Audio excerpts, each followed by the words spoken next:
ওই আস্তে খোল, ব্যথা পাচ্ছি আমি। এক টানে নিশার শরীরের জামাটা টান দিয়ে খুলে ফেললাম। উত্তেজনায় কোনো কিছুর খেয়াল নেই আমার। নিশার সুন্দর নরম শরীর দেখে আমি পাগল হয়ে গেলাম। মন চাচ্ছে এখনই শুরু করে দেই, তবে তার আগে ওকে উত্তেজিত করতে হবে। ওর ঠোঁটে আমার ঠোঁট মিলিয়ে দিলাম আর হাত দিয়ে ওর সালোয়ার কামিজ খুলতে লাগলাম।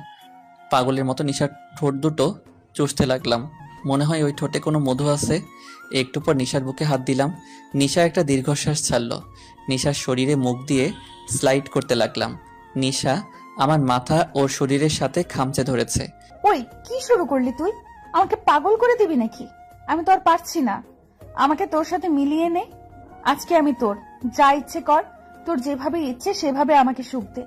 নিশার ঠোঁটে আরো কিছুক্ষণ কিস করে এবার ওর সালোয়ার কামিজটা পুরোপুরি খুলে ফেললাম। আমি ওকে আদর করতে লাগলাম। ওই আস্তে কর, ব্যথা পাচ্ছি তো। এতটুকুতে এরকম ব্যথা পাচ্ছিস?